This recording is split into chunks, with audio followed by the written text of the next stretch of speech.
يا أيها الذين آمنوا لا تخونوا الله والرسول وتخونوا أماناتكم وأنتم تعلمون. واعلموا أنما أموالكم وأولادكم فتنة وأن الله عنده أجر عظيم. يا أيها الذين آمنوا إن تتقوا الله يجعل لكم فرقانا ويكفر عنكم سيئاتكم ويغفر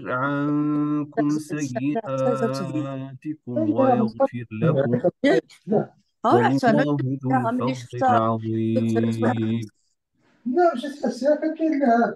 وإذ يمكر بك الذين كفروا ليثبتوك أو يقتلوك أو يخرجوك ويمكرون ويمكر الله والله خير الماكرين.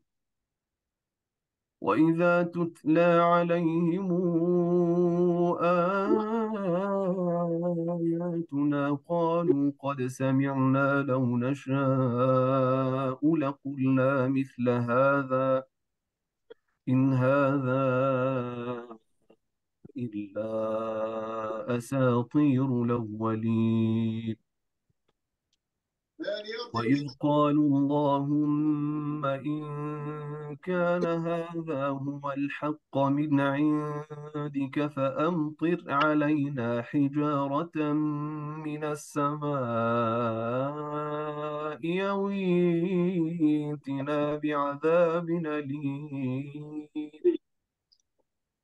وما كان الله ليعذبهم وأنت فيهم وما كان الله ليعذبهم وما كان الله معذبهم وهم يستغفرون. وما لهم ألا يعذبهم الله وهم يصدون عن المسجد الحرام وما كانوا أولياءه إن أولياؤه إلا المتقون ولكن أكثرهم لا يعلمون. وما كان صلاتهم عند البيت إلا مكاء وتصدية فذوقوا العذاب بما كنتم تكفرون. إن الذين كفروا ينفقون أموالهم ليصدوا عن سبيل الله فسينفقونها ثم تكون عليهم حسرة ثم يغلبون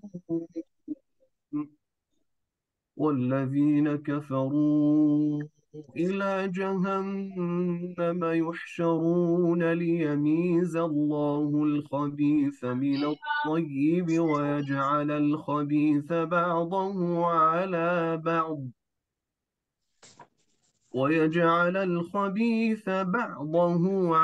بعض فيركمه جميعا فيجعله في جهنم أولئك هم الخاسرون.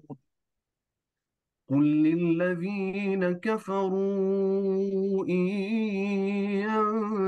ينتهوا يغفر لهم ما قد سلف وإن يعودوا فقد مضت سنة سنة الأولين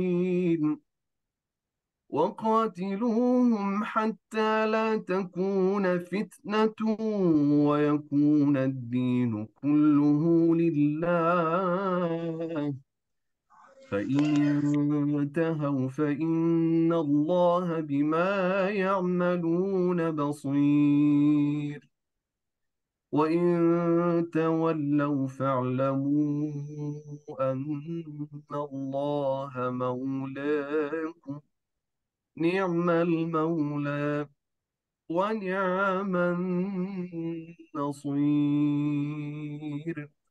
صدق الله العظيم. صدق الله العظيم. بارك الله فيك أخونا صهيب. لقاؤنا اليوم مع البروفيسور عبد الرحمن مغربي حول موضوع المغرب وفلسطين الذاكرة المشتركة. السيد عبد الرحمن مغربي من مواليد أريحة في سنة 1960. دكتور في الدراسات المقدسية، عنده الدكتوراه منذ سنة 2000 في جامعة عين شمس، وهو أيضا الأمين العام المؤقت لاتحاد المؤرخين والأثريين في فلسطين.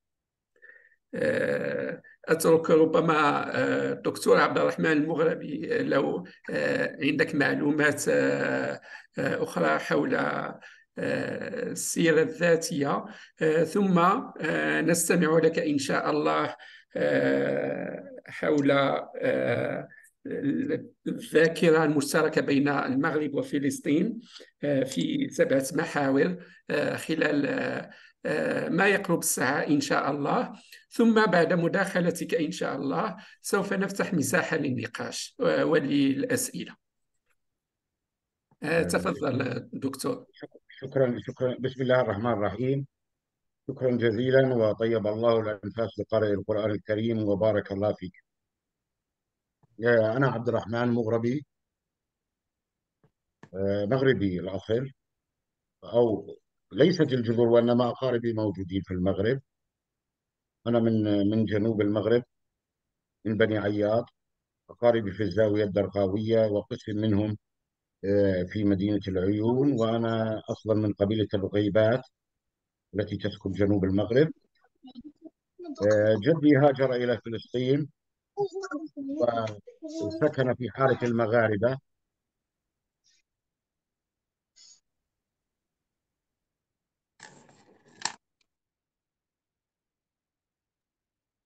الميكرو أستاذ، الميكرو مغلق.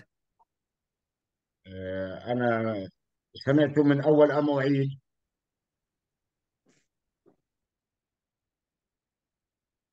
أنا عبد الرحمن مغربي، من المغرب أصلا، من جنوب المغرب، من بني عياض، الزاوية الدرقاوية، إقليم أزلال.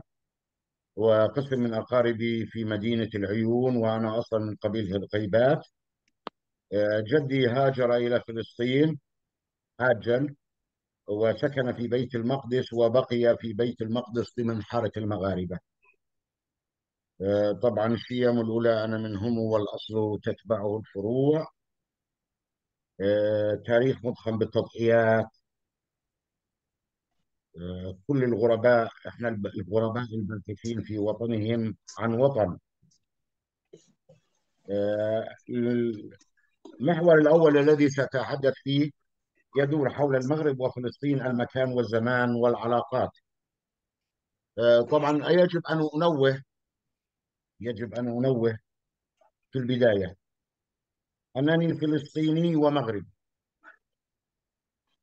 في آن واحد معا، نفس المحبة ونفس التقدير ونفس الانتماء ونفس الولاء لفلسطين والمغرب. آه، أنا كفلسطيني أعيش في فلسطين. سقفي هو منظمة التحرير الفلسطينية، وفي المغرب أدعو وأؤمن بوحدة التراب المغربي.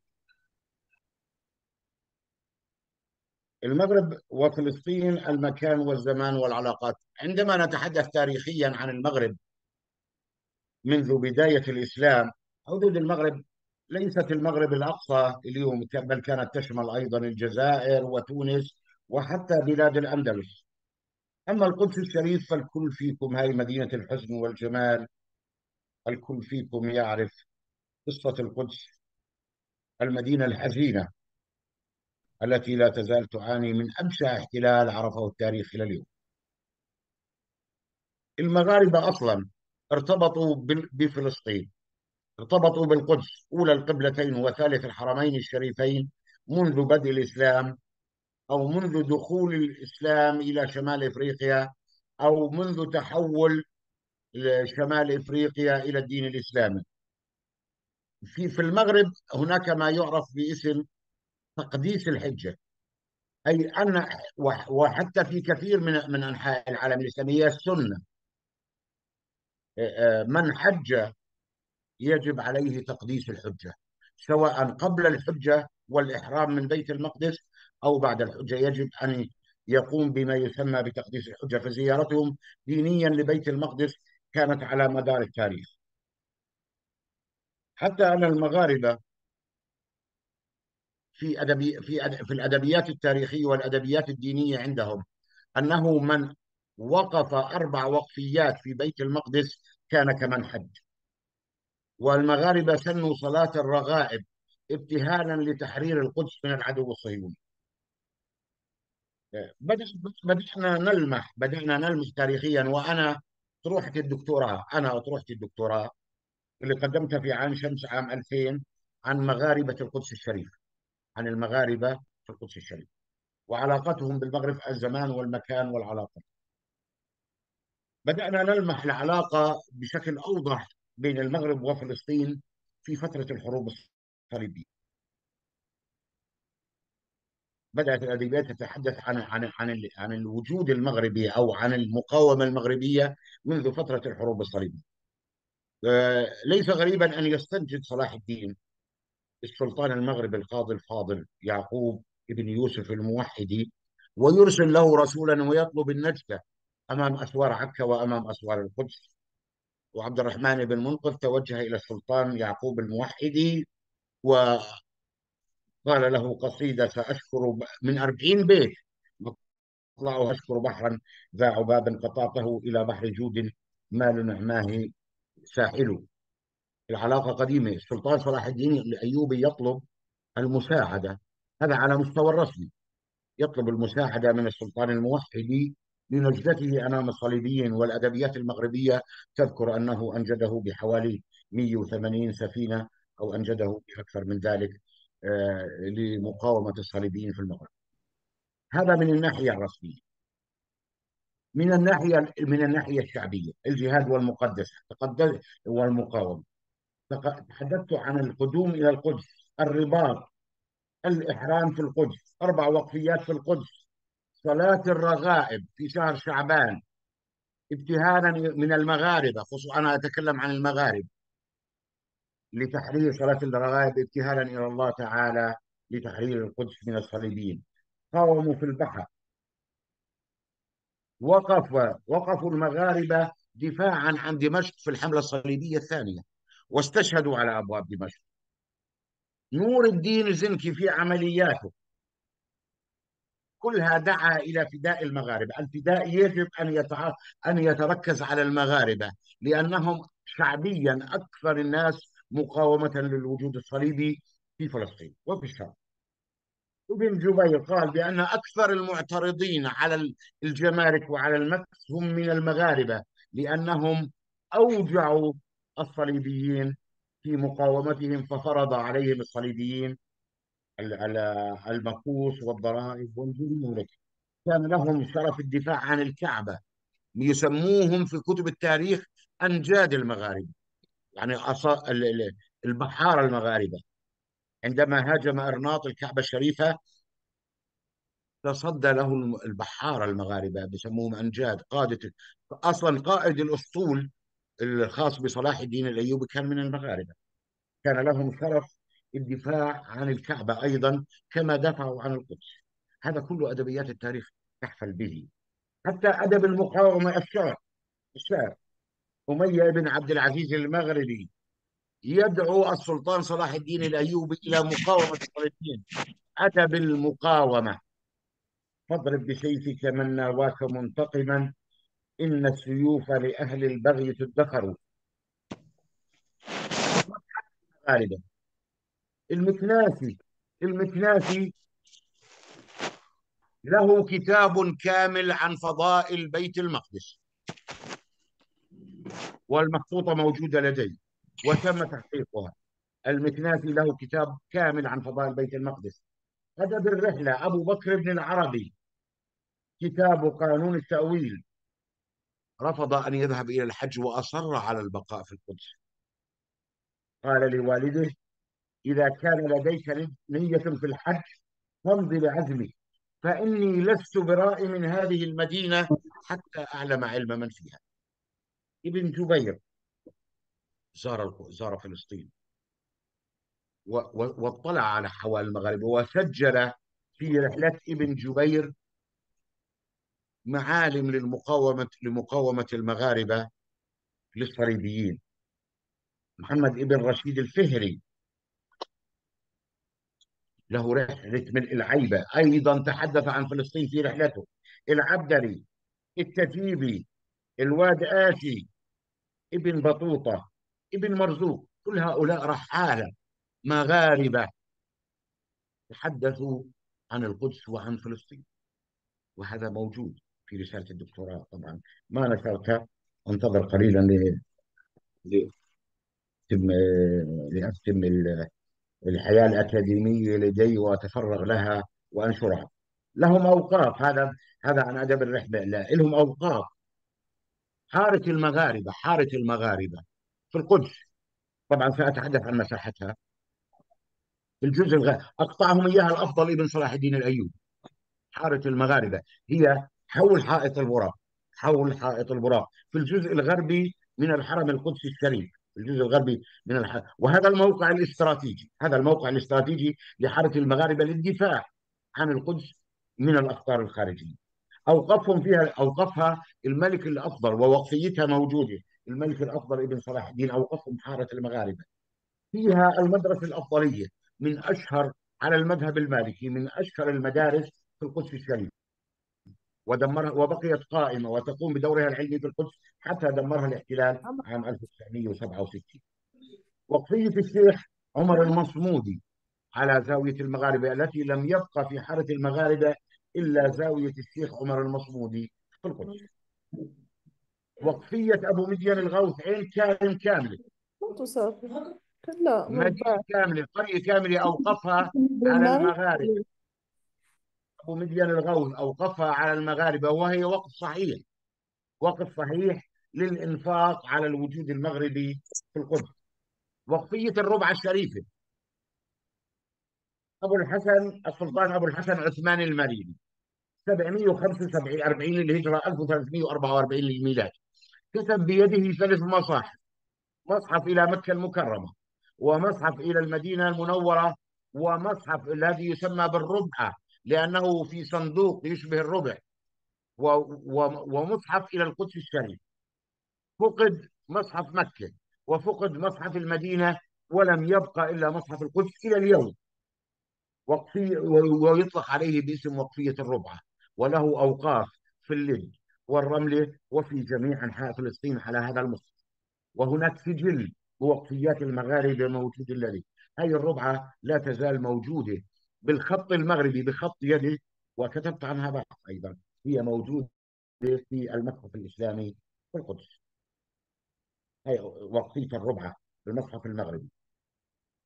أوضاعهم الاجتماعية والعلمية كان في عندهم تنظيم. شيخ المغاربة حارة أكثر فيها تفاعلوا مع المجتمع المقدسي، لهم متولي للوقت. المقدسي البشاري بيقول إنه قل منهم من لا يزور القدس. أكثر من 120 عالم مغربي كانوا في القدس في الفترة المملوكية. كان لهم جامع المغاربة، ولهم أيضا أوقاف وأملاك في غزة. غزة الصمود وغزة التحدي وغزة البطولة، ومساجد في غزة، ومساجد في القدس، ومساجد في الرملة، وهي أوقاف إلهم موجودة ومسجلة. لكن هي الأوقاف آه، لا نستطيع المطالبة فيها في المحكمة الدولية.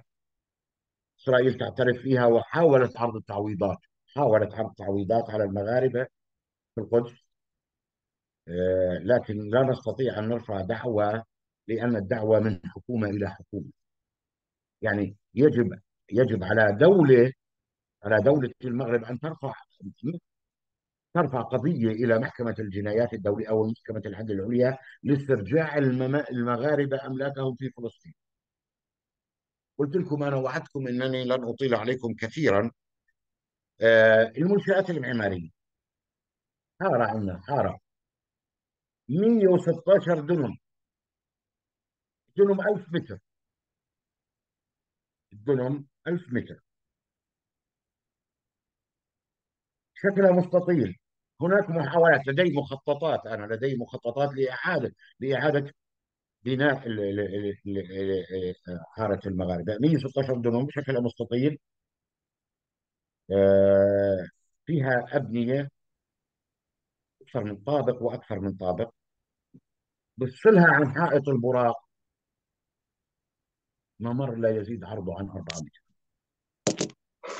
وثيقة جرد المغاربة، وثيقة جرد وقفيات المغاربة وأملاك المغاربة، ما ادتني عيني ولا ادتني. لأن هناك فيها 138 عقار، 138 عقار. في القدس بابين للمغاربة، باب اسمه باب الحرم، باب المغاربة بين قوسين الحرم، وهو الذي يصل بين حارة المغاربة والمسجد الأقصى. وفي أحد أبواب المدينة المقدسة يعرف أيضا بباب المغاربة.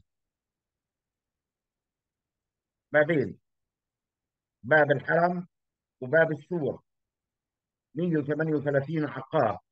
حارة المغاربة خامس رابع يوم من الاحتلال تم تدمير كامل وتهجير أهل.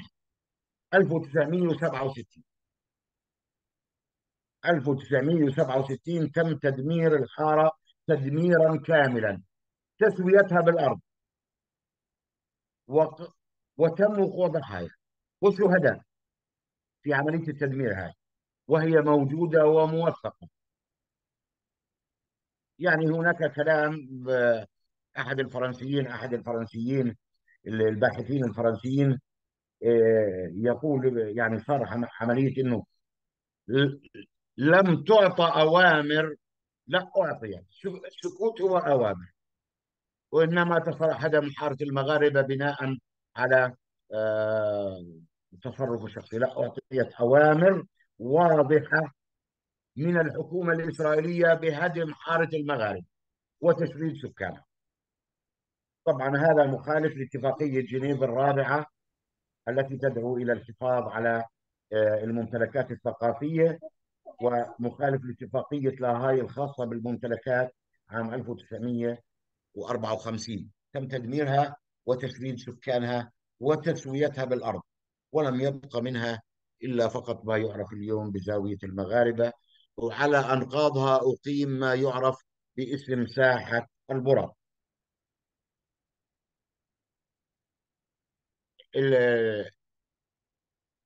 موقف الحكومة المغربية إلى وللأمانة العلمية، موقف الحكومة المغربية رفعت اعتراض على للبابا وللأمم المتحدة، لقداسة البابا، حول الأوضاع المغاربة في القدس، تدمير حارتهم، وللأمم المتحدة. وأرسل جلالة المغفور له الملك الحسن الثاني طائرة إلى عمان، آه، أخذت الكثير من المغاربة الذين عادوا، الذين ظروفهم تسمح بالعودة إلى أرض الوطن، ومنهم عاد، منهم من عاد إلى المغرب، ومنهم من بقي في فلسطين. آه، هاي مأساة المغاربة، وتشتتوا في جميع أنحاء فلسطين. لا، سأتحدث في بقية الحديث اللي معي، إذا كان معي من الوقت. أكم معي من الوقت يا أستاذي؟ سلام. ما زال 20 دقيقة. ما زال 20 دقيقة. سأتحدث في العشرين دقيقة آه، على أساس أكون ملتزما بالوقت. طبعا المغرب شعبا، حكومة وشعب، للأمانة حكومة وشعبا لم يقصر يوما ما في فلسطين على المستوى الشعبي. أنا زرت المغرب، أكثر أقاربي في المغرب وبيننا علاقات باستمرار. وأخي متزوج مغربية وتعيش عندنا في فلسطين، وأخي الآخر أخذ الدكتوراه من جامعة عبد الملك السعدي في طنجة. يعني تربطنا في المغرب علاقات الأصل.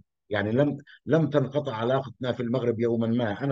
أنا زرت المغرب أكثر من 10 مرات يعني، وبقيت في المغرب وأقاربي هناك في المغرب. الموقف الحكومة والشعب المغربي كان دائما مع فلسطين. على المستوى الشعبي المظاهرات المليونية التي وفي كل المدن المغربية، وليس في مدينة الرباط أو الدار البيضاء أكبر المدن المغربية، وإنما في كل المدن المغربية. التضامن والتعاضد و- والحب. أنا عندما كنت أزور المغرب ويعرفون أنني من القدس يتبركون فيه، يشعرون بنوع من البركة موجود فيه. أنا عملت أنا مؤتمر أيضا بالإضافة إلى أعمالي العلمية هذه. عملت مؤتمر في المغرب في الرباط، عملناه بالتعاون مع المندوبية السامية لقدماء المحاربين وأعضاء جيش التحرير. عملنا كتابين عن اسمه بعنوان المغرب وفلسطين الذاكرة المشتركة. باحثين فلسطينيين وباحثين سوريين وباحثين مغاربة تحدثنا فيه عن العلاقات المغربية الفلسطينية. تحدثنا عن دور الملك الحسن الثاني على أرض الرباط. تم الاعتراف بمنظمة التحرير ممثل شرعي ووحيد للشعب الفلسطيني. المؤتمر السابع في الرباط 1974 تم الاعتراف بمنظمة التحرير الفلسطينية ممثل شرعي ووحيد للشعب الفلسطيني على أرض الرباط. الملك الحسن الثاني، المرحوم الحسن الثاني، هو من أسس لجنة القدس. هو من أسس لجنة القدس. في زمن المغفور له الملك الحسن الثاني، القوات المغرب الشهداء المغاربة دماءهم الطاهرة نزلت على أرض الجولان. دماء المغربية الطاهرة ك- انتشرت على أرض الجولان العربي، ودافعوا عن دمشق، صدوا القوات الصهيونية عن دمشق. وحتى بعد عودة السلطة الملك المغفور له الحسن الثاني فتح مطار غزة الذي دمره الاحتلال.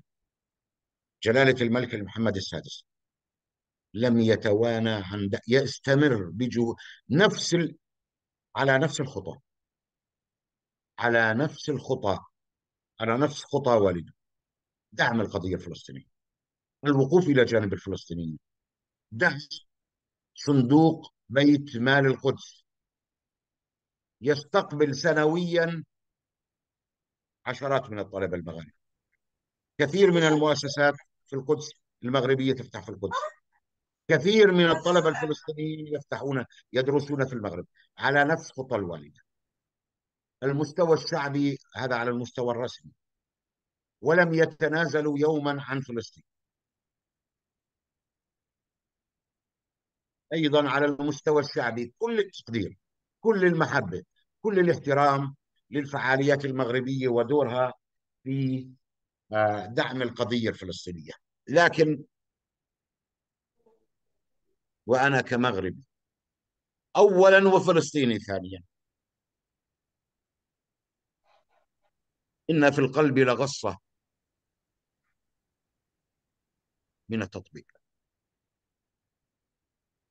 إن في القلب لغصة من التطبيق. إن في القلب لغصة من التطبيق. آخر موضوع سأتحدث فيه، طلبوا مني في بلدية نابلس قبل سنوات، قبل سنتين أو ثلاثة، وقد يكون موضوعا جديدا عليكم. طلبوا مني أن أكتب بحث فيه عن بلدية نابلس. ونابلس لمن لا يعرف هي مدينة فلسطينية داخلية تبعد عن القدس حوالي 50 كيلومتر. مدينة داخلية ليست شاطئية، ليست على شاطئ البحر المتوسط، وإنما مدينة في داخل فلسطين، داخل فلسطين. مدينة نابلس مدينة داخلية بينها وبين القدس حوالي 50 كيلومتر. هي مدينة نابلس كان فيها مدرسة اسمها مدرسة النجاح، تأسست عام 1918، وكانت مدرسة مشهورة على مستوى. هي مدرسة النجاح اليوم تحولت إلى جامعة اسمها جامعة النجاح. تحولت إلى، هي المدرسة كانت مشهورة على مستوى الوطن العربي. مدينة نابلس كان فيها مدرسة، هي مدرسة النجاح، ونتيجة لعلاقات الحاج أمين الحسيني مع أبو بكر بنونة في تطوان. أبو بكر بنونة في تطوان، وهذا الكتاب موجود عليه موجود عندي هذا الكتاب اللي هو فلسطين أيضا مذكرات أبو بكر بنونة. طلب أبو بكر بنونة في تطوان أن يرشح له مدرسة ليدرس فيها عدد من الطلبة المغاربة. ما بين 1924 ل 1934 كانت تأتي وفود من الطلبة المغاربة ليدرسوا في فلسطين في نابلس في مدرسة النجاح. درسوا في مدرسة النجاح لمدة، كل طالب لمدة عامين، أو آسف لمدة 4 أعوام، ويعود إلى المغرب من 1924 ل 1934. على مدار 10 سنوات كانت تأتي كل عام وفود من الطلبة المغاربة للدراسة في فلسطين والعودة. وهؤلاء الطلبة المغاربة، هؤلاء الطلبة المغاربة اشتركوا في الحركة الوطنية الفلسطينية، كان لهم دور إيجابي في الحركة الوطنية الفلسطينية، ووقفوا إلى جانب إخوانهم في القضية الفلسطينية. وأنا رايح أعطيكم لمحة أو أتحدث عن الذاكرة موجودة عندي عن الطلبة المغاربة الذين درسوا في نابلس. منهم على سبيل المثال اللي كان لهم دور بارز في الحركة السياسية المغربية، ومعظمهم من مدينة تطوان. إدريس بنونة درس في نابلس في فلسطين، سفير المغرب في دمشق وبيروت، ورئيس التشريفات الملكية في الرباط. سعيد حجي من قائد الحركة، من قادة الحركة الوطنية المغربية، ومؤسس صحيفة المغرب في مدينة سلا المجاورة لمدينة الرباط. الطيب بنونة أمين عام حزب الإصلاح في شمال المغرب تحت الاستعمار، وتقلد عدة مناصب سياسية ودبلوماسية كسفير مدريد وإيران للمغرب بعد الاستقلال. عبد السلام بن جلون السكرتير العام لحزب الإصلاح الوطني في تطوان. عبد الكريم حجي من كبار موظفي وزارة الخارجية المغربية. محمد الفاسي الحلفاوي وزير البريد المغربي بعد الاستقلال. محمد عبد السلام الخطيب مدير المدارس الملكية في طنجة. محمد الخطيب عضو اللجنة التنفيذية لحزب الاستقلال المغربي. محمد مصطفى إفيلال من علماء جامعة القرويين وعضو في المكتب السياسي لحزب الاستقلال. المهدي بنونة رئيس الديوان الملكي في عهد المرحوم محمد الخامس، هو اللي كتب هذا الكتاب، كتب مذكراته في فلسطين في ضمن كتابه اسمه المغرب في السنوات الحرجة. هذا في العصر الحديث لا يزال المغرب يقدم لفلسطين، لجنة القدس. المغاربة موجودين ليس في القدس فقط وليس في نابلس، في غزة. مئات العائلات المغربية موجودة أيضا في غزة، وتعاني مثل معاناة الفلسطينيين، يعني يشترك الدم المغربي والدم الفلسطيني.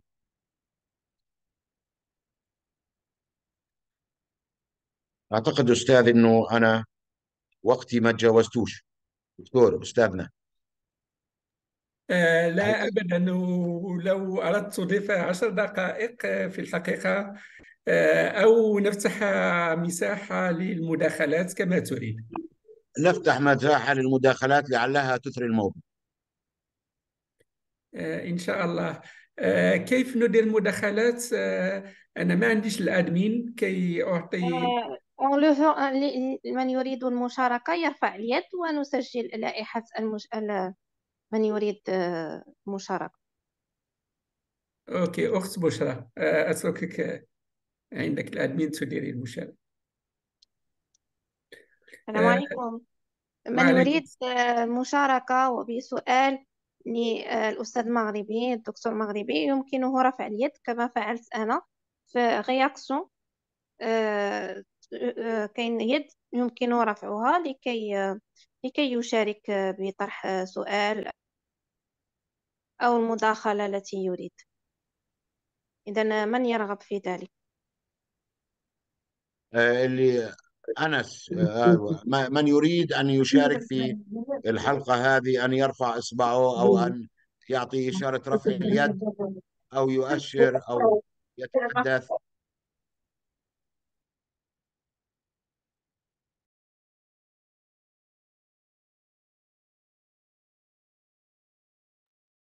اللي ما عرفش يهز اليد ممكن في الشات يكتب أريد أن أسأل.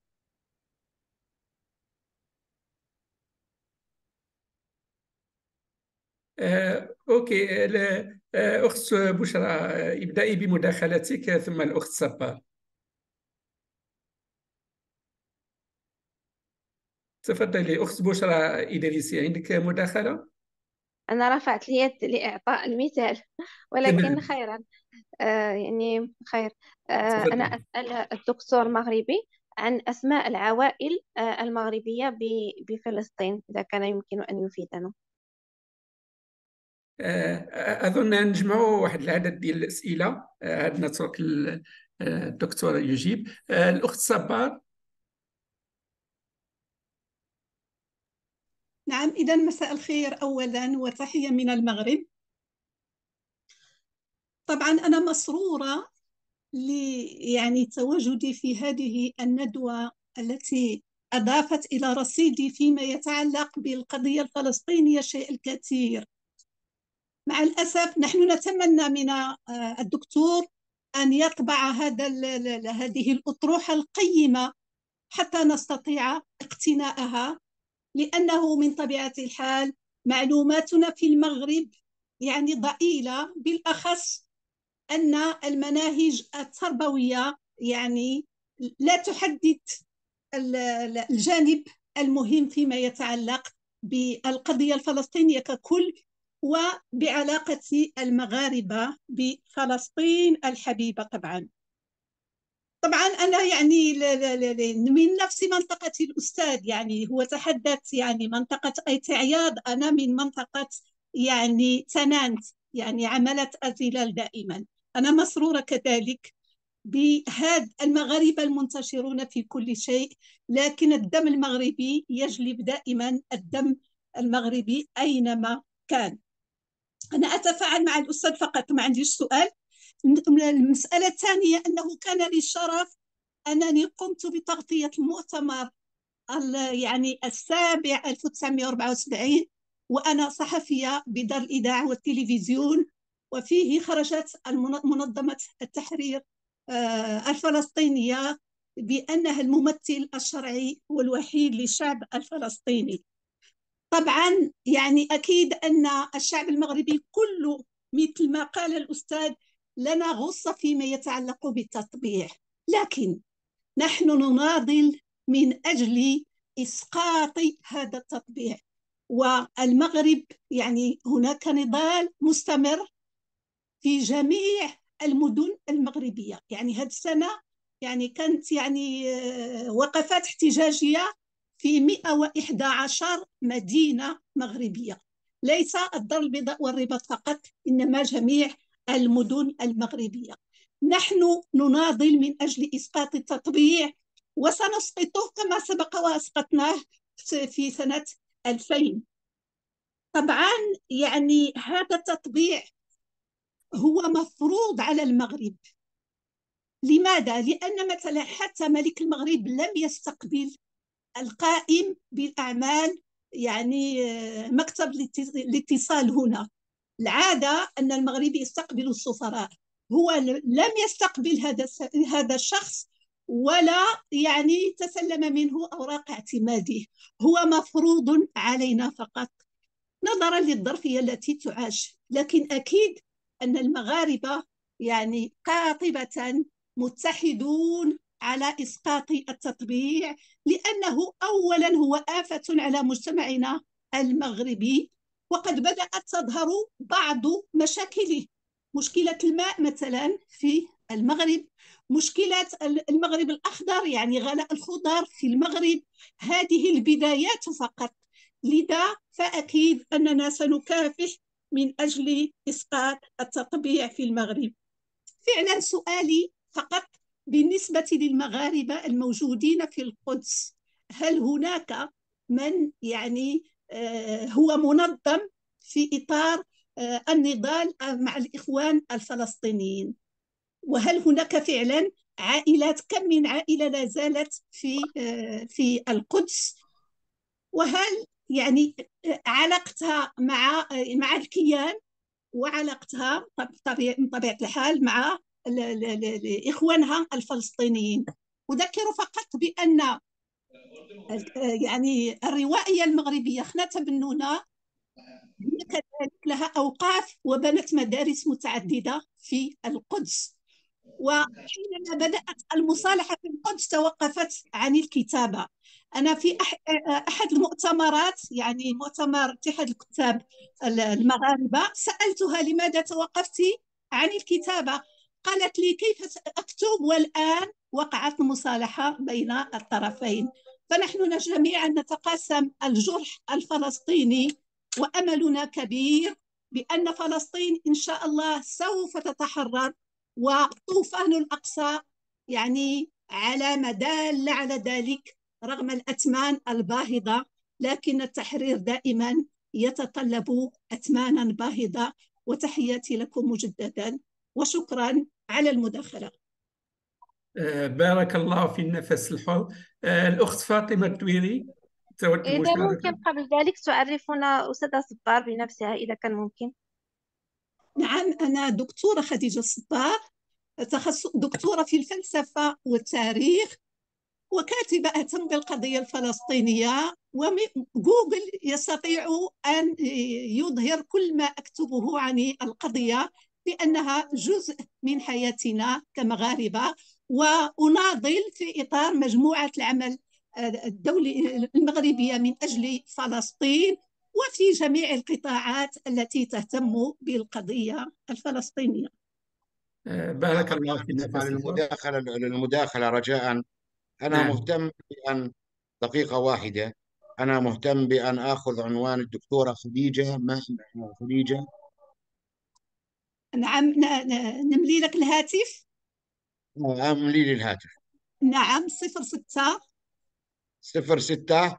لو ممكن على المباشر. يعني والله أنا تعرف أنا ضعيفة شوية في التقنية. ماشي مشكل، يلا تفضلي. نعم، 06 66 06 66. 08 نعم. 08 07 08 07 4 4. 44 06 66 08 07 44.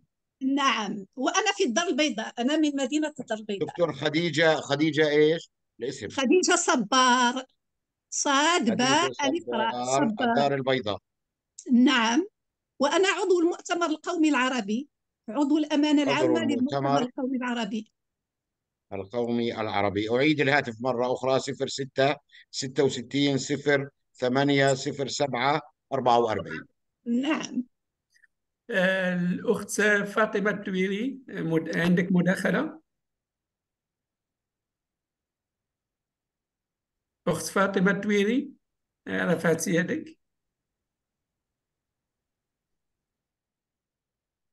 طيب، يبدو الأخت لا تسمعنا. الأستاذ، لو ممكن تجيب على المداخلتين الاثنتين، ريثما تكون عندنا مداخلات أخرى.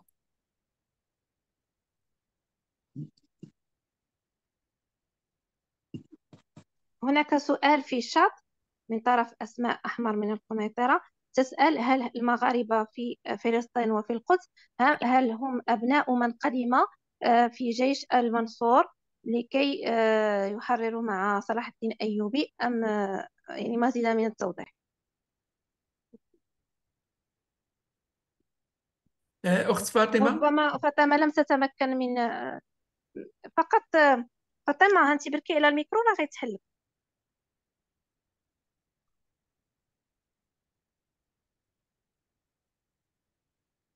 يلا تفضل دكتور عبد أجيب الرحمن. على الأسئلة، نعم. ريثما تأتي أسئلة أخرى. نعم. يعني هناك أسماء عائلات مغربية كثيرة في فلسطين وفي القدس تحديدا. آه، يعني كان تجمع المغاربة أصلا في القدس. عندما تم هدم حارتهم وتسوية حارتهم في القدس، انتشروا في مناطق أخرى من القدس وفي معظم أنحاء فلسطين، في أريحة، في غزة، في نابلس. انتشروا. يعني كتب عليهم الشتات كما كتب على الشتات الشعب الفلسطيني. يعني أنا بقول عن نفسي دائما تشتت مرتين، مرة مع المغرب ومرة مع فلسطين. في عندنا في المغرب عائلات كثيرة مع أسماء مغاربية: العلمي، المكناسي، المغربي، المصلوحي، العروسي، الفاسي، واسماء كثيره جدا. انا مستعد. اعطيني الايميل تبعك، انا اعطيك الرساله كامله. يعني هاي من يحضرني من اسماء بعض العائلات المغربيه: المغربي، المكناسي، العلمي، المصلوحي، التطواني، الريفي.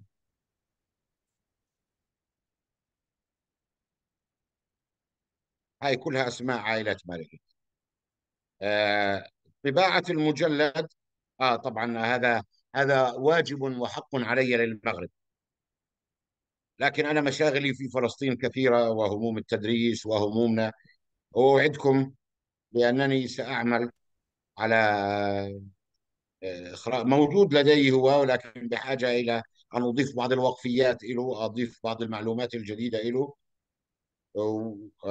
وأخرجه للنور طبعا. وممكن نتفق معكم أو لتوزيعه في المغرب. يعني هو نطبعه في فلسطين، ولا احنا بحاجة إلى أن يكون مجلد في المغرب أكثر للتعرف على أوضاع المغاربة، ليعرفوا عن التراث تبعهم في فلسطين.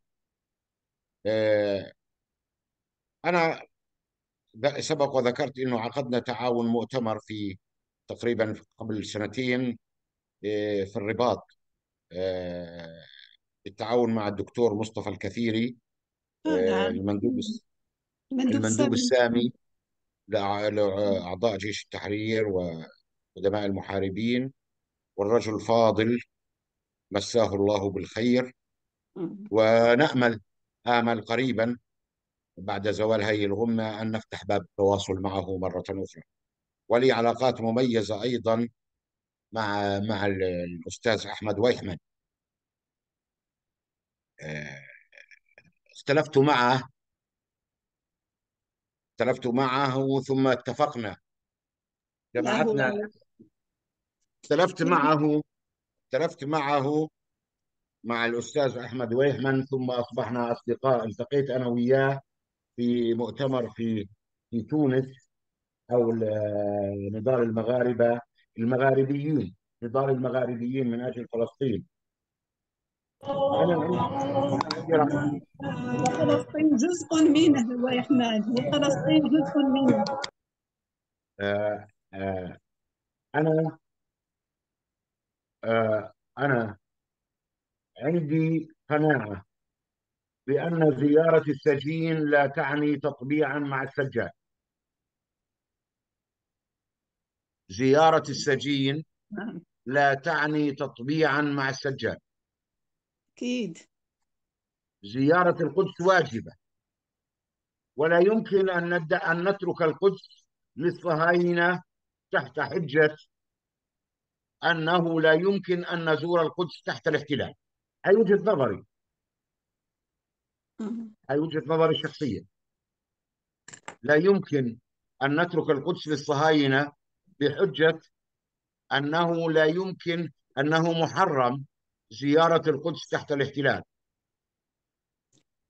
أنا وجهة نظري الشخصية أن زيارة السجين لا تعني تطبيعا مع السجان. العفو أستاذ دكتور، بالنسبة لنا نحن نتأفف من أن يطبع لي في جواز سفري من الكيان الصهيوني. هذا هو الإشكال كذلك بالنسبة لنا نحن. هذا رأيه الخاص، رأي الدكتور الخاص، وبطبيعة الحال هناك آراء أخرى. فهل نعم هناك مشاركات أخرى؟ خليني أكمل بس السؤالين. أشكر دكتور، كيف أشكر إذا الدكتورة استطعت أن خديجة. تفتح المايك؟ أشكر إذا الدكتورة استطعت أن تفتح خديجة أشكر الدكتورة خديجة أنها ذكرتني بختان بنونة. صديقتي. في الذاكرة المشتركة، في الذاكرة المشتركة أنا كان بحثي عن الكاتبة المغربية ختان بنونة. هذه كاتبة، أعطيكم لمحة قصيرة عنها. هذه الكاتبة زارت فلسطين وهي طفلة، وكتبت كتاب عن القدس. وعندما كرموها وأعطوها جائزة القدس، لا أعرف إن هي طيبة، إن هي على قيد الحياة أم توفيت. كان أمنيتي أن أراها، كانت لا، ليس أمنيتي. على قيد الحياة، ليس على قيد الحياة أستاذ نتا. أمنيتي أن أتواصل معها. أعمل لك أمنيتي لقاء معها إن شاء الله، أعمل لك لقاء معها. هي أمنيتي صديقتي، أمنيتي هي صديقة لي. أمنيتي أن ألتقي مع هاي الإنسانة. هاي في 2013 أعطوها جائزة القدس، رفضت أن تأخذ جائزة القدس، وقالت، مش رفضت أن تستلم الجائزة، رفضت أن تأخذ الأموال، وقالت الأموال أعطوها للشعب الفلسطيني. أوي. هذه نموذج للأديبة المغربية المناضلة من أجل فلسطين. أنا كتبت بحثي عنها وعن روايتها، رواية فلسطين.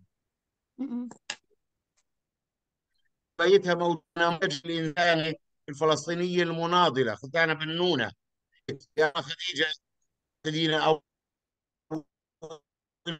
انه هذا نعقد في زيارتي في الرباط في قبل سنتين، لكن لم يسمح لي الوقت بان التقي معها. انا كنت اتمنى ان اراها او ان التقي معها، وهي بشرتوني على قيد الحياه.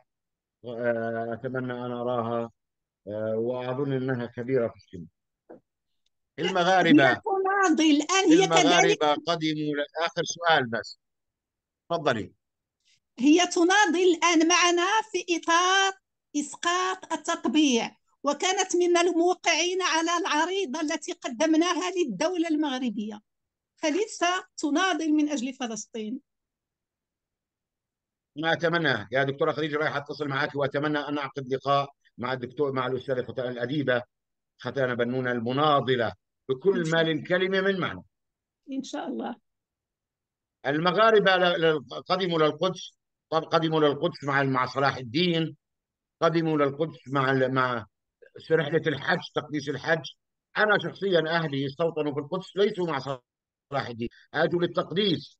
جدي اجى للتقديس وبقي، وهو صوفي من الصوفيين، وقدم الى القدس وبقي في القدس كصوفي في القدس وتزوج من فلسطين وبقي في فلسطين مع صلاح الدين، وقبل صلاح الدين في الجيش الفاطمي كمان،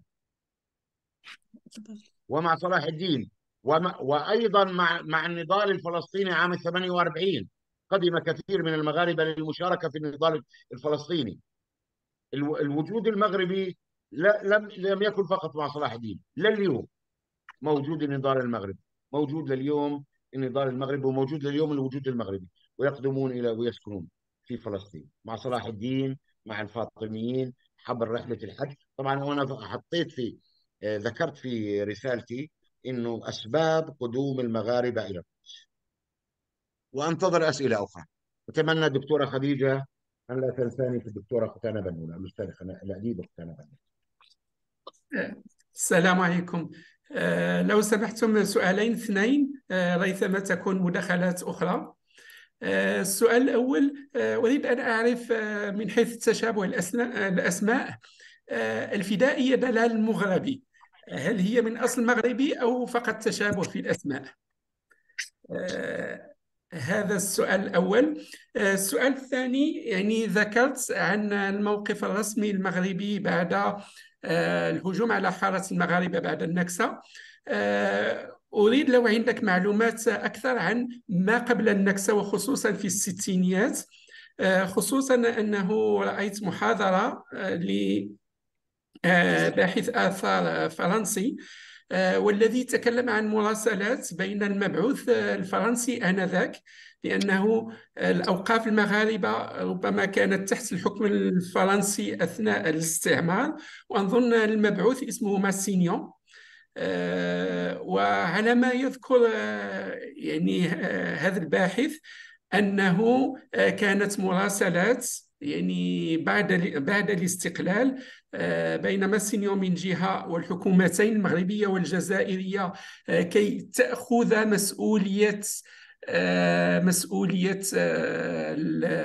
حارة المغاربة، وفي نفس الوقت كانت عنده مراسلات يعني مع جولدا ماير كي تنتظر يعني حتى تستطيع الحكومة الفرنسية إعطاء المسؤولية للمسؤولين المغاربة.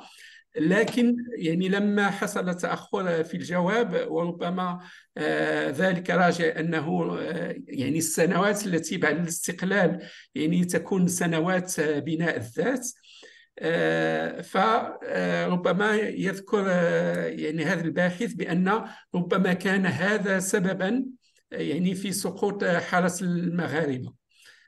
يعني هل عندكم رأي في هذه المسألة؟ يعني حول يعني كيف مرت مسؤولية حارة المغاربة يعني من فرنسا كبلد مستعمر سابق يعني لبلدان المغرب العربي، وبين البلدان المغرب العربي التي نالت استقلالها لعهد الحديث إبان الستينيات.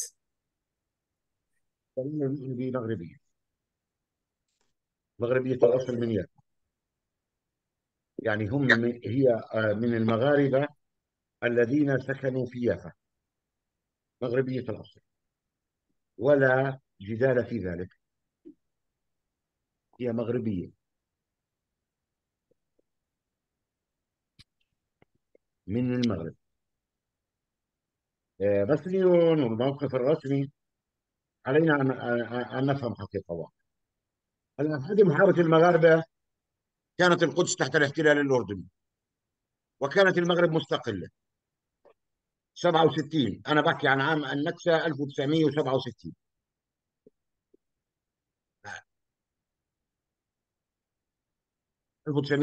وكان المغرب مستقلا، ما علاقة لفرنسا. لكن فرنسا كانت تتدخل قبل عام 1948 عندما تم أخذ ممتلكات للمغاربة في الأرض المحتلة عام 48، وكان المغرب في 48 لم يحصل على استقلاله بعد. أتذكر هنا كمان موقف آخر، الملك محمد الخامس. لا، 48 من باب التقرب للحركات الوطنية المغربية، الاستعمار الفرنسي طالب بأملاك المغاربة على حجة أنه الوالي لهم في فلسطين. عرضوا طبعا، وعندي موضوع كامل عن هذا الموضوع، عندي بحث كامل عن هذا الموضوع، اللي هو موضوع المفاوضات وموضوع العروضات وموضوع كذا، عندي موجود يعني لي ولزملائي لي من فلسطين أيضا، لا أدعي أنني أنا الوحيد في هذا الموضوع. الصهاينة عرضوا التعويض ولم يعرضوا الاسترجاع. حتى بعد هدم حارة المغاربة الصهاينة يعرضون التعويض المالي، وهذا ما يرفضه المغاربة، وهذا ما يرفضه المغاربة. وأنا المرحوم آخر متولي وقف للمغاربة في القدس حضروا أكثر من مرة، حضروا أكثر من مرة وعرضوا عليه التعويض. هم المغاربة رفضوا التعويض، رفضوا التعويض، وهم يصرون على العودة. هناك عروضات، كانت عروضات من جانب فرنسا، ومن باب التقرب من الجزائر أيضا عرضوا دخلت فرنسا وعرضوا الصهاينة التعويض. لم يعرضوا في أي يوم من الأيام العودة، ويرفضون العودة، بيعتبروا حارة المغاربة هي جزء من دينهم، من ديانتهم. لم يعرض. لا، بإمكان الحكومات المغربية رفع قضية، رفع قضية إلى المحكمة، زي ما عملت جنوب أفريقيا مثلا. لأنه إحنا كفلسطين كمغاربة لا نستطيع أن نرفع قضية، لأنه هاي من دولة لدولة. إحنا كأفراد لا نستطيع أن نرفع قضية على دولة، هذا من دولة لدولة. ف بحجة أنه عدم التطبيع مع الاحتلال، عدم الدخول معه في مفاوضات مع الاحتلال، عدم كذا، لم يرفع لحد الآن قضية إلى محكمة العدل الدولية. أنوه عشان الموقف الرسمي إنه المرحوم محمد الخامس زار فلسطين، وزار المسجد الأقصى، وزار المغرب، وقام أيضا بالحسن الثاني. كانت هناك زيارة وأنا تحدثت عنها في أحد الكتب تبعي، إنه زيارة الملك محمد الخامس، ودخل مخيمات اللجوء واللاجئين، واستغرب لما خرجت عليه في إحدى اللقاءات، خرجت عليه من الخيمة، من خيمة اللجوء، خرجت عليه امرأة ورحبت فيه باللهجة المغربية، فاستغرب وجودها في مخيمات اللجوء. قالت له أنا مغربية متزوجة فلسطين، باللهجة المغربية الدارجة. هذا بالنسبة لردي عن موضوع الموقف الرسمي وموقف فرنسا. الصهاينة فقط يعرض التعويض، والتعويض الرمزي وليس التعويض بكل ما للكلمة منه. وأستمع لكم، لا زلت مستعدا للاستماع. لم تجبني عن دلال المغربي. أجبتك. هل هي ما سمعتكش؟ مغربية أصلا وفصلا وعنوانا، هي مغربية. شكرا. إذا ما عندنا. أنا أصلا كمان عندي ابن عمي. احنا ناخذ في عائلة العالم أيضا عائلة مغاربية. المغاربة ليسوا موجودين في فلسطين، في شرق الأردن بعد النكبة عام 67. كثير منهم هاجروا إلى شرق الأردن، إلى دولة المملكة الأردنية الهاشمية. أنا ابن عمي يوسف العالم أو يوسف المغربي كان قائد وحدة الدفاع الجوي في قلعة شقير، استشهد في المعركة، استشهد في المعركة. وأنا يعني قبل وأنا بتابع موضوع غزة، بتابع موضوع غزة في سأتابع الموضوع بأن هناك حتى أم مغربية والأب فلسطيني والأم مغربية، الأب توفي والأم توفي، وبقوا الأطفال المغاربة بدون أب وأم. بدي أتابع هذا الموضوع عندما ينجلي غبار المعركة. السلام في عليكم.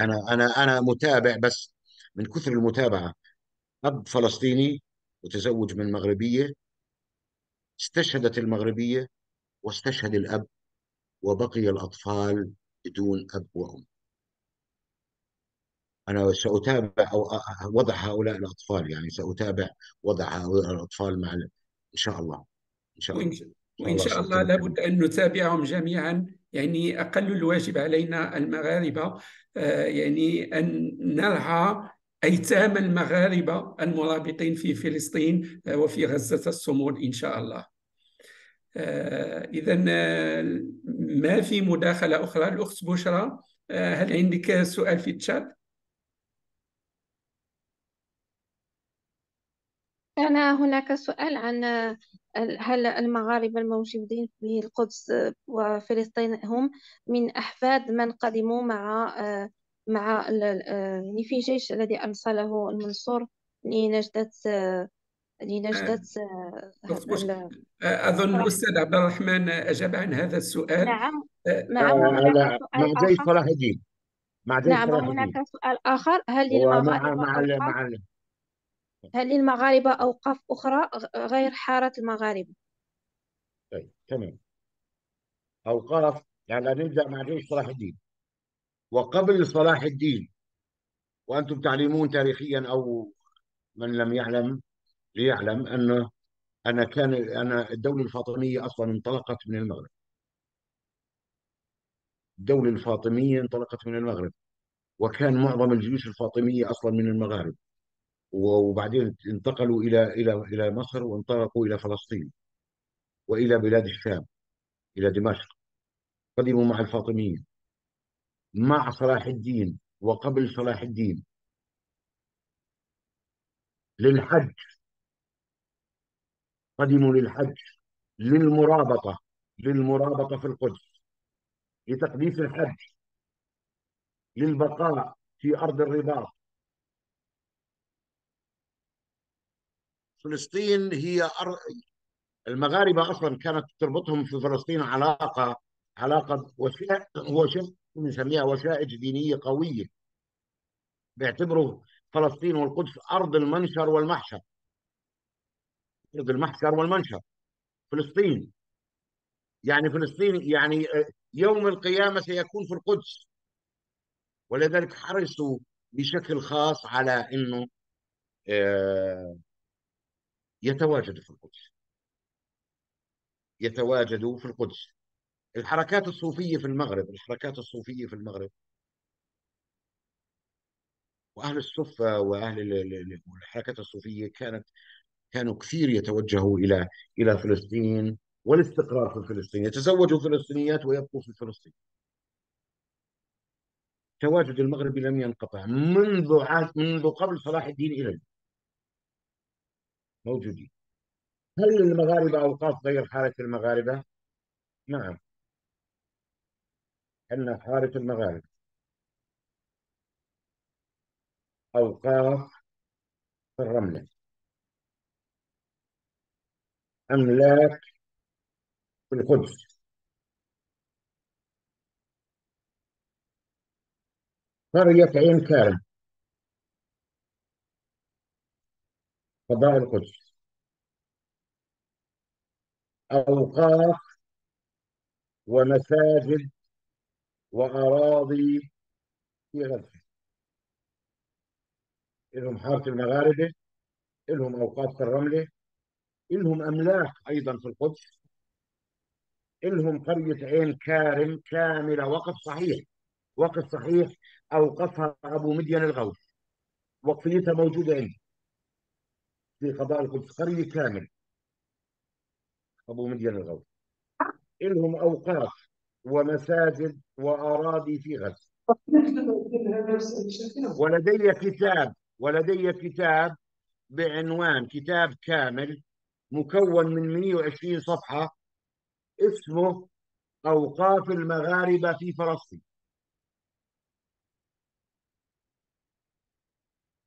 يتحدث عن أوقاف، ولهم أوقاف في صفد،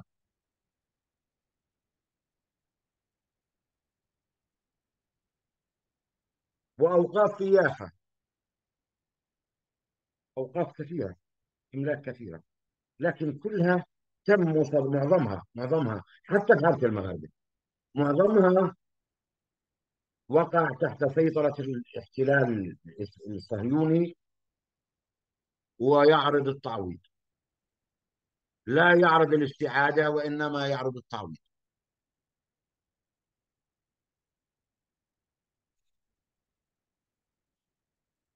وأنا أنتظر أسئلة أخرى إن كان لديكم أسئلة. هل معنا أيمن باصر؟ هل التحق معنا أيمن باصر؟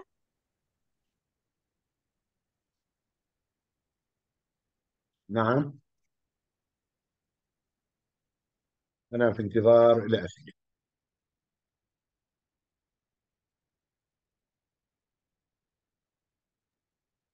معنا أستاذة دكتورة آه، إيمان سلاوي، إذا كان ممكن أن تتدخل. السلام عليكم ورحمة الله تعالى وبركاته. عليكم السلام ورحمة الله وبركاته. شكرا دكتور على هذه المعلومات القيمة. كل العزاء والمواساة لكل الأمة في هذه المحنة، والمجد للشهداء إن شاء الله تعالى. والحمد لله على نعمة التواصل هاته. أنا فقط أريد أن أعزز هذه النعمة، نعمة هذا الوصال الذي نحتاجه بشكل كبير. فأعتقد ربما هذا الحديث عن بصمة المغاربة، أثرهم، إنفاقهم، عطاؤهم، مشاعرهم، تفاعلهم، أعتقد أننا نعيش اليوم انتعاشة كبيرة فيما يتعلق بتبليغ هذا الصوت إلى عموم الفلسطينيين. ربما يعني كان هذا يعني رسالة تصل ربما بفعل أحيانا الصديق الذي يفرض نفسه فلا يسمع هذا الصوت بالشكل الكافي. فأعتقد أننا جميعا سفراء، وما قدمه أستاذنا اليوم هو تعزيز لهذا المعنى، وهو حاجة كبيرة جدا إلى أن يعني نعلي هذا الوصال. وأعتقد أن الغصة التي في قلوبنا جميعا في موضوع التطبيع الرسمي في الكثير من البلاد العربية، ليس فقط في المغرب، لا يجب أن يعلو يعني هذا الشعور بالخزي والعار لهذا الاختيار على صمود الرأي العام الشعبي. ودورنا أعتقد، وهذه رسالة إلى الأستاذ الكريم ولقد لمست في خطابه تعزيز لهذا المعنى، ويعني تثبيت لهذه القيمة الموجودة حقا، وهي أن هناك ممانعة شعبية حقيقية على امتداد العالم العربي والإسلامي، وهي يعني ضربة قوية للكيان، مهما يعني مهما حاول أن يظهر أنه قد حقق انتصارات باهرة على المستوى السياسي، ولكن يعني هذا الذي نراه اليوم في الشوارع العربية، في المشاعر العربية أيضا والإسلامية، في قدرة هذا التلاحم على أن يوصل رسالة الحق والاستحقاق إلى العالم، وجعل هذه القضية قضية إنسانية. فدورنا كمثقفين، كغيورين، كمتخصصين، كمتابعين، أن نعلي هذا الصوت. يعني رجائي هنا إلى أي حد، ربما أعطي فرصة لأستاذنا الكريم لكي يزيد تعزيزا لهذا الخطاب وهذا النفس، إلى أي حد يعني نستطيع أن نوصل، يعني بحكم هذا التقدم في الوسائل التواصل الاجتماعي. أعطي مثالا اليوم الشعارات التي ترفع في الملاعب، أو ما نسميه بتعبيرات الملاعب التي تتجاوز كل الحدود والتضييقات، حينما وصلت إلى فلسطين كان لها صدى خاص واستثنائي. فما هي أدوارنا اليوم لكي نوصل هذا التلاحم وننتصر على صوت التمزيق والتخوين الذي يراد أن نقع فيه، رغم أننا على يقين أنه يعني هناك نوع من التماسك الشعبي والتماسك في المشاعر العميقة للإنسان العربي والمسلم تجاه هذه القضية. شكرا جزيلا على هذه المائدة الطيبة، وتحياتي للجميع. آه، أشكرك على المداخلة الرائعة التي قدمتيها. يعني احنا كفلسطينيين ندرك الضغوط الكبيرة التي يتعرض لها الموقف الرسمي. ندرك الضغوط التي لا تستطيع أن تحتمل، والتهديد، وندرك التهديد بتفسيخ التراب المغربي. ندرك أهمية التهديد إن لم تعملوا كذا سنعمل كذا. ندرك هذا الموضوع بشكل جيد. آه، الموقف الشعبي أيضا ندرك أهمية الموقف الشعبي، ندرك حب المغاربة لفلسطين، ندرك أول مظاهرة مليونية طلعت في العالم العربي كانت في الرباط. أنا قلت أنا أول مظاهرة مليونية. نعم، ما درتش أيوة. نعم. أول مظاهرة مليونية في المغرب، أول مظاهرة جيد. مليونية في المغرب، في المغرب. رجاء إغلاق الميكرو لمن ليس متحدثا، وشكرا. أول مظاهرة مليونية خرجت من المغرب. الموقف الشعبي مؤيد لفلسطين. ذكرت في محاضرتي أن عندما يعرف أنه فلسطيني يصلون إلى حد التبرك فيه. آه، أنا يعني سأذكر حادثة بسيطة جدا، بسيطة جدا، حادثة بسيطة جدا. يعني حملت في نفسي شعور بمدى حب الشعب المغربي لفلسطين. عندما دخلت إحدى مدينة، عندما كنت في الرباط في الدار البيضاء، وكان هناك بائعا متجولا يقف في جانب الشارع، واشتريت، حاولت أن أشتري أو اشتريت منه بعض الهدايا البسيطة جدا. عندما أعود لعائلتي، عندما عرف أني من فلسطين، كان لا يريد أن يأخذ الثمن هاي الأمور البسيطة. كان من حبه لفلسطين، من تبرك فلسطين. وانا ادرك الموقف الشعبي القوي، والمظاهرات ليست في الدار البيضاء ولا في الرباط، في كل مدن المغرب. عندنا مغاربه. اظن سفيان، الدكتور سفيان، اذا لم تخن الذاكره، السفياني يقود حمله قويه جدا ضد الاحتلال الصهيوني. هذا الموقف، الأستاذ خالد سفياني. نعم، هذا الأستاذ خالد سفياني. ايوه، خالد السفياني. نعم. خالد السفياني التقيت فيه في الرباط، والتقيت فيه في تونس، والتقينا في أكثر من موقع. يقود حملة قوية. نعم. كتبت عن كثير من، أصلا مش عن ختانة بنونة، عن عمر بن جلون وموقفه الصهيوني. في عندنا المفكر الجابري، الله يرحمه. كتب عن فلسطين، وعن آه، المهدي بن بركة كتب عن فلسطين. احنا انتهينا من سنوات الدم والرصاص، احنا حاليا بنحكي على زمن الملك محمد السادس، الله طال الله في عمره. المهدي بن السلام بركة عليكم. كتب آه، عن فلسطين. هناك سؤال من المشاهدين، وهو: ما هو اسم الكتاب الذي تحدثتم عنه، وأين يمكن أن نجده الكتاب الذي كتبتموه؟ هناك آه، سؤال، وكذلك هناك تدخل أظن أنه سيكون الأخير، وهو للشاب أيمن باصر، ويليه تدخل لأخت سمية. تفضل، اسمع. السلام عليكم. عليكم السلام. مرحبا بكم. أنا هي بغيت نضيف شيء، لأن دائما سينتير انتباهي الأفلام الكثيرة التي أنتجتها إسرائيل تتحدث عن موضوعها، وكنتمنى أن المغرب يعني تفتح واحد البنك يكون تيتجمع فيه الأموال، والمغاربة ليسوا كرماء يعني في كل شيء. انتم شفتم في الزلزال الذي وقع في مراكش كيف تضامن الجميع. اذا كنتمنى ان تكون انتاجات سينمائيه على غزه وعلى هذه الحرب وعلى هذه الدماء، لانهما بالسينما وبالتواصل استطاعوا يقنعوا العالم بافكارهم. هذه كاضافه، وشكرا على هذه المحاضره، وجزاكم الله خيرا. يعني أنا أشكرك على هاي. أنا بالنسبة للكتابة، هو كتابة أنا ذكرت أنه قرأت الدكتوراه لم تنشر بعد، لكن قريبا إن شاء الله سأفرغ نفسي ونشرها. وأنا يعني سوف أتفق معكم أو سوف أتكلم معكم.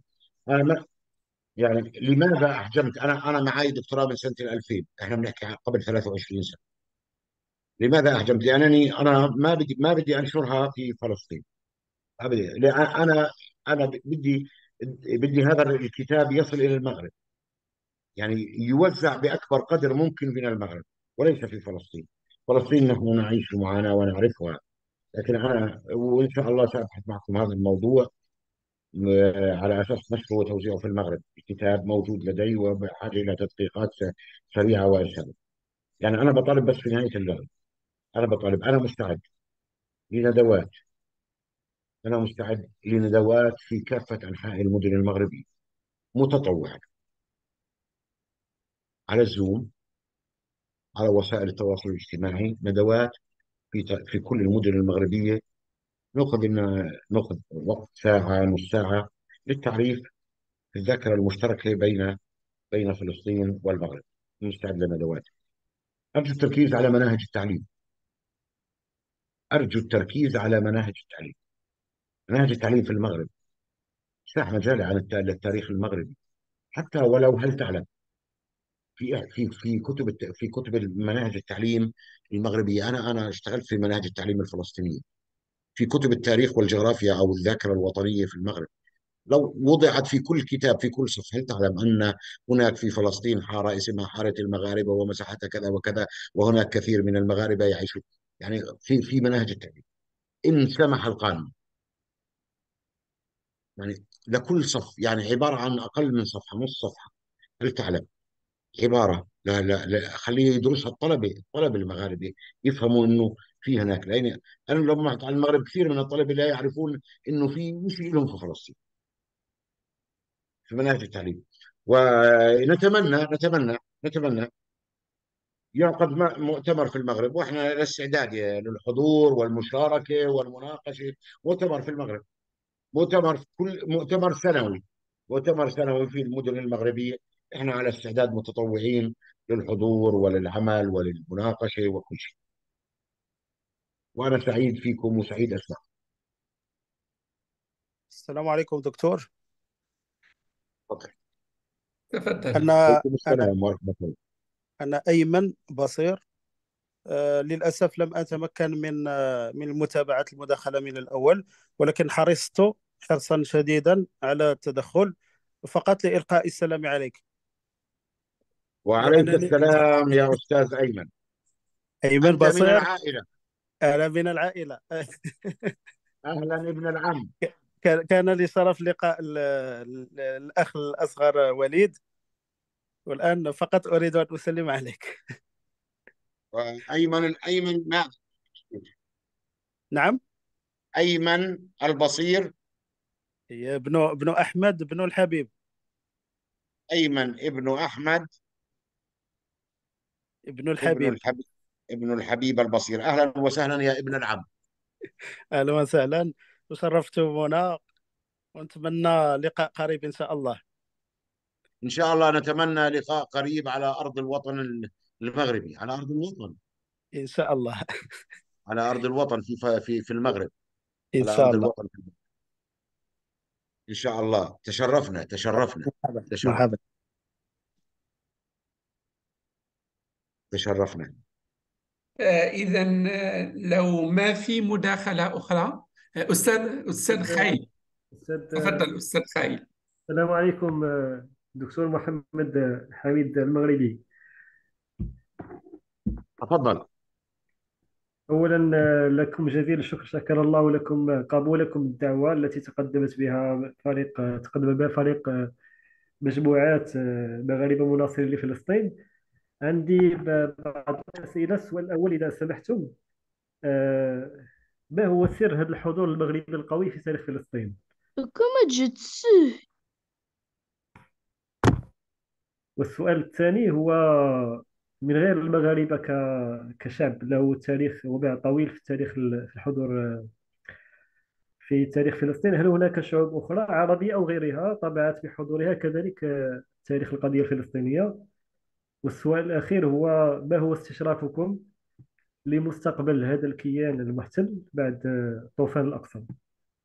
وشكرا. السؤال الأول: ما هو سر قدوم المغاربة إلى فلسطين؟ يجب أن لا ننسى بأن فلسطين تحوي القدس أولى القبلتين وثالث الحرمين الشريفين وبوابة الأرض إلى السماء. العواطف الدينية الجياشة، هذا سر القدوم إلى فلسطين، هذا عامل أساسي في سر القدوم إلى فلسطين، العواطف الدينية الجياشة. آه، العلاقة اللي ربطت بين فلسطين والوقفيات، أوقفوا الأوقاف من أجل استمرار الوجود المغربي في فلسطين. هذا هو السر في وجود المغاربة في فلسطين، روابط دينية والعاطفة الدينية لدى سكان المغرب في ظل الطرق الصوفية التي كانت تجمع بين فلسطين والمغرب.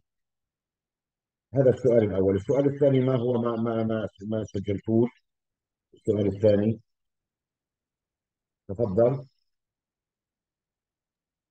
السؤال الثاني أذكر عن باقي الشعوب، مش آه، يعني مشاركة. نعم، بالضبط أختي بشرى. هو هذا الشيء اللي قلته الأستاذ الدكتور محمد حامد المغربي بخصوص يعني العواطف الجياشة نحو أولى القبلتين ثالث الحرمين الشريفين، ما في ذلك من شك. ولكن هو المفروض يكون الأمر كذلك بالنسبة للشعوب الأخرى، باقي الشعوب المسلمة، باقي الشعوب العربية. دونك آه لماذا آه لماذا المغاربة تميزوا عن باقي الشعوب المسلمة في تعلقهم وطبعهم لتاريخ فلسطين؟ والسؤال الثاني هناك شعوب أخرى، آه، هناك شعوب أخرى نعم. هناك شعوب أخرى تعلقت بفلسطين وأتت إلى فلسطين. عندك حتى من الأتراك، من السعوديين، من الخليج، من الهنود، من الباكستانيين، تعلقوا بفلسطين. لكن هناك روابط خاصة، يعني آه، يعني لا أريد أن أهضم حق المغاربة، المغرب في فلسطين. الذي ساهم في تواجد المغاربة بشكل مميز في فلسطين هو الوقفيات، الأوقاف. الأوقاف الأوقاف ودورها في فلسطين وكثرتها، كثرة الأوقاف المغربية في فلسطين هو الذي ساهم في وجود المغاربة بشكل مميز في فلسطين. هناك في أتراك، في بيسموهم التكرور، في بيسموهم ال- المصريين، السودانيين، لكن أكثر تواجد كان للمغاربة في فلسطين لسببين، اللي هي العاطفة الدينية وكثرة الأوقاف. الأوقاف خصصت للإنفاق على المغاربة، دور الأوقاف كان الإنفاق على المغاربة. يعني إحدى وصيات المغاربة إنه المغرب اللي بيجي من المغرب ويبقى في زاوية المغاربة يجب إطعامه طول الوقت. كثرة الأوقاف المغربية الموجودة في فلسطين، وهي الأوقاف نحط تحتها أكثر من خط لأنها خصصت للإنفاق، وهذا سر التواجد الكبير للمغاربة في فلسطين، إضافة إلى العاطفة الدينية. هلا السؤال في الأخير: الكيان إلى زوال، الكيان إلى زوال، الكيان إلى زوال، الكيان إلى زوال. أسطورة الجيش الذي لا يقهر، أسطورة التفوق الإسرائيلي، أسطورة شعب الله المختار، كلها انهارت أمام بنادق الشعب الفلسطيني وأمام مقاومة الشعب الفلسطيني وأمام صمود الشعب الفلسطيني. وهذا الكيان إلى زوال، إلى زوال. هو عبارة عن جزيرة في وسط محيط من العرب،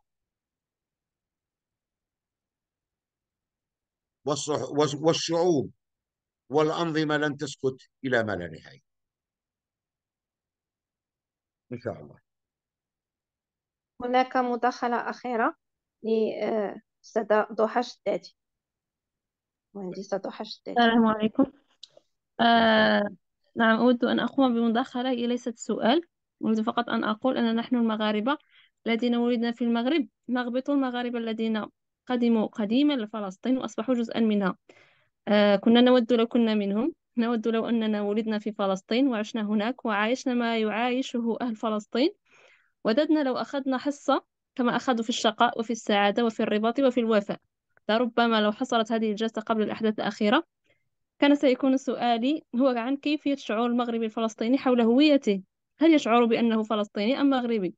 أما الآن فلا حاجة للسؤال. إذا كنا المغاربة الذين لم ندخل فلسطين نتمنى لو كنا فلسطينيين، فإن المغربي الذي ولد في فلسطين لا شك بأنه فلسطيني وهويته فلسطينية، يتنفس فلسطين ويعشقها كما لو أنها أول حب وآخر حب. وشكرا.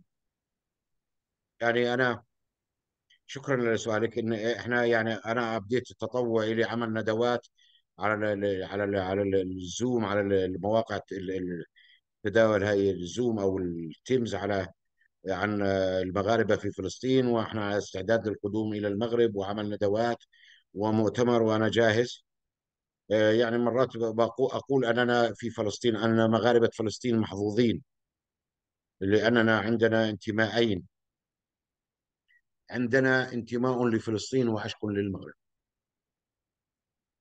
وانتماءنا للمغرب أيضا موجود ولن نتخلى عنه. عندنا وجود في فلسطين ووجود آخر في المغرب، لن نغير ولن نتغير في هذه العلاقة مهما جرى.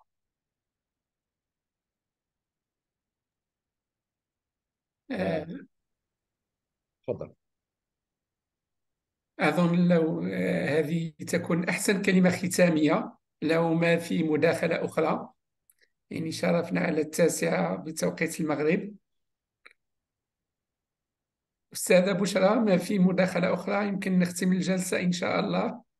يبدو ذلك، نختم بإذن الله. وأظن كلمة الأستاذ عبد الرحمن المغربي يعني عن قوة، تدل على قوة الرباطة وقوة العاطفة يعني بين المغاربة والفلسطينيين. وكانت هذه هي يعني نبرة كل جلسة. كلمة أخيرة أستاذ عبد الرحمن حتى نغلق الجلسة. ألف تحية لكم من فلسطين. آه، ألف تحية لكم من قلب المقاومة والمعاناة والصمود، إلى المغرب العزيز،